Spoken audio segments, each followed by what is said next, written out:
video and hit that notification bell for more updates. Hello mga kabuenas, hello Team Buenas, welcome na naman sa ating YouTube channel.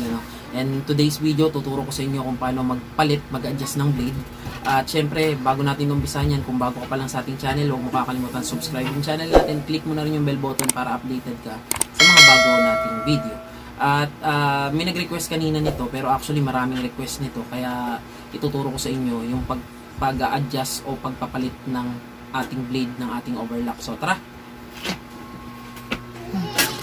So ito, tatanggalin mo lang to. Ayan, i-open mo lang. So yung foot and lapit mo yung camera. So ang common pinapalitan lang sa overlock is blade sa ilalim. So una mong gagawin, meron yan tornilyo dito. Lagi nandito tornilyo niyan. Ito oh. Meron yan isang tornilyo rito sa ilalim. Ito. Ayan. So luluwagan mo lang yan. Ayan. Niluwagan ko na to kanina. So maskip yan. Luluwagan mo. Pakaliwa. Pakaliwa ang pihit. Pakaliwa. Ayan. Pasikip kanan. So luluwagan natin. Tapos ito. Itong bakal na to. Tingnan nyo to. Ayan. Dito na nakakabit yung ating blade. Na-adjust na yan. Na itutulak mo papasok palabas. Yan yung nag-a-adjust sa blade para lumabas.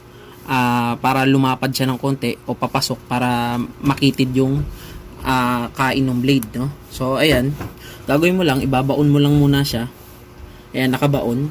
Tapos hihigpitan mo ulit yung tornilyo. Ito, hihigpitan mo ulit yung tornilyo kasi kailangan may puwang siya rito para pag pinihit natin tong blade, luluwag. Ito yung luluwagan mo. Ito yung luluwagan mo. So ayan, pag naluwagan mo yan, mahuhugot na yung blade. So kailangan mo muna siya itulak kasi magkadikit sila nitong blade sa ibabaw. Pag hindi mo siya tinulak papasok, hindi mo rin siya mahuhugot. So ayan. Ganun lang magtanggal. So kung paano mo siya tinanggal, ganun mo rin siya ikakabit. Okay pa tong blade natin. So ibabalik ko lang. Isusulot mo lang siya ron kung saan mo siya tinanggal.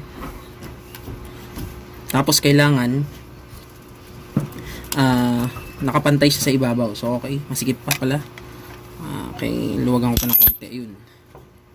Laglag na siya. So, ayan nga, kung paano mo siya tinanggal, ganun mo lang din siya ibabalik. So, okay.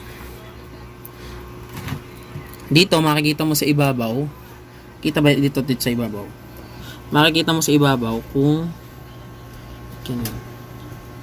ayan, makikita mo sa ibabaw kung nakapantay na siya ron sa plato. Ito, oh. So, ayan, oh, pagpantay na siya dyan, ayan, yan yung tamang kabit niyan, nakapantay. Sisikipan na natin to. Ayan, sinikipan ko lang muna ng kamay ko para hindi mahulog. Then after, sisikipan na natin siya na masikip gamit ang ating screw. Ayan, basta ang pihit lagi pakanan pag magsisikip, pakaliwa pag magluluwag. Okay? So ngayon, ang gagawin mo is ito, mapakita ko sa inyo. Kung magpapalit ka ng blade sa ibabaw, bihira naman magpalit ng blade sa ibabaw. Yun, itutulak mo rin lang yung blade pababa. Hindi mo lang siya tatanggalin. Ito lang, yung isang tornilyo na to. Ito. Isang tornilyo na to. Luluwagan mo lang to. Tatanggalin mo, actually, hindi luwag eh. Bubunutin mo siya. Matatanggal na yung blade sa ibabaw.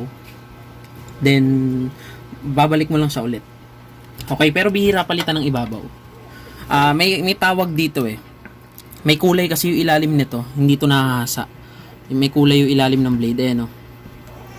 So kung papansinin nyo, ewan ko kung kita sa camera, may kulay yung ilalim ng blade, yung original niya may kulay.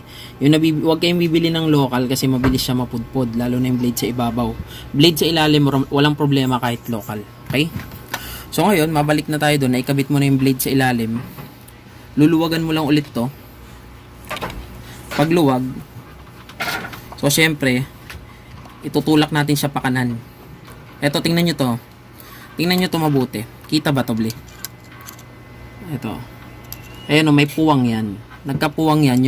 Yung blade sa ilalim at saka sa blade sa ibabaw. Nung tinulak natin to, ayan o, may puwang siya. Ayan, nagkapuwang siya, di ba? Ayan o. So, gagawin mo lang, nung niluwagan natin, dahil ibabalik na natin siya, hayaan mo lang siyang magdikit. So ako, ginagawa ko dyan, gumagamit ako ng dalawang screw. Ito, pinantutulak ko kasi kailangan tutulak eh, nakatulak, nakasagad talaga siya, o talagang para nagkikis-kisan sila nitong blade sa ibabaw. Then saka mo siya sisikipan. So paano mo malalaman kung matalas o maayos yung pagkakabit mo ng blade? So, ayan, igaganyan mo lang siya. Iikutin mo lang, hand wheel, papaikutin mo lang. Okay. Ito, papaikutin mo lang yung hand wheel. Itong hand wheel, ito. Iikutin mo lang tong hand wheel. Dito ka, lapit mo. So, tapos, para malaman mo kung matalas pa yung blade mo, o mapurol na, o tama yung pagkakakabit, isa lang ang paraan dyan. Ito yung sinulid ng overlock. So, babagsakan mo lang siya. Ayan. Ewan ko kung kita. Blikita, no? Ilapit mo ng konti. Pinutin mo to para mag-iba kulay. Ayan. So, ayan, no? Pagka binagsakan mo siya ng blade, dapat yan mapuputol at walang matitira. Tingnan natin, ha? Okay. So, ayun. Hindi siya naputol kaagad. Dapat isang bagsak lang talaga putol, eh. Nakadalawa ako, eh. So, ibig sabihin, medyo maluwag pa siya. Medyo hindi pa siya dikit na dikit. Tutulak ko pa ng konti. Saka ko, pagka natulak ko na siya ng konti, sisikipan ko. Okay. Tapos, eto, testingin ko ulit kung pagka nakuha sa isang bagsak at putol ka agad, ibig sabihin okay na yun. Ayan. So, ayun, naputol siya agad. Ibig sabihin yan, matalas pa. Ngayon, pag hindi naputol yung sinulid mo, mapurol na yung blade mo. Or hindi tama yung pagkakabit mo pag bago. So, ngayon, dito, mapakita ko lang sa inyo kung saan nakatapat yung blade, no? Laging nakatapat yung blade dito. Ayan. Yung sa pinakadulo ng plato. Ito. Ayan, dito nakatapat lagi yung blade. Dapat tama lang. Kaya tanggalin ko yung plato, ha? Hindi, pasuyo ako. Hawak mo na. So, tatanggalin ko yung plato para makita nyo kung saan siya nakatapat.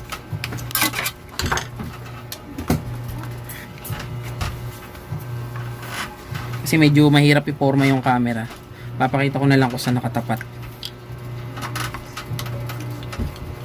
So, hindi to kasali sa proseso, ha. Hindi mo na kailangan tanggalin to. Ito lang. Kaya ko tatanggalin para makita nyo. Dito siya lagi nakatapat dapat. Ayan. Dito lagi nakatapat yung blade na. Ito. Itong pinaka nagkikiskisan ng yung pinakaduktungan o yung nagkikiskisan. Ayan. Nagkikiskisan na blade sa ibabaw at ilalim. Dapat dito nakatapat. Okay? So, ulit natin. Pagka ang blade mo, binagsakan mo ng karayom, ay nilagyan mo na, binagsakan mo ng sinulid, sinulid pala, no? Sinulid is lagi yung karayom, eh. Inanoan mo ng sinulid na ganyan. Ayan, maiksi. Okay, ayan. Ayan, pagka ang blade mo, nilagyan mo ng sinulid, dapat puti. Pero nga ako ng puti, ito puti. So, okay. Ang blade natin, masasabi natin na matalas, tama pagkakabit kapag, ayan, ito yung sinulid, nilagay natin dyan, tapos binagsakan natin ng blade, putol. Pag hindi naputol yan, ayan o, pag hindi naputol, mapurol, or kung bago yung blade mo, hindi tama yung pagkakabit mo. Basta yun ang palatandaan. So, ayan, yun ang palatandaan. Ayan, putol. Tingnan nyo, putol. Okay? Ganun lang. So, ibabalik na natin to basta yung blade dito nakatapat lagi. Dito. Okay? So, ayan. Stop mo na. Okay. Sana po nagustuhan at naintindihan nyo yung ating tutorial, ano? Kung paano magpalit, magtanggal ng blade. At kung paano siya testingin kung okay pa ba siya. So, maraming salamat po. See you sa next video. Okay?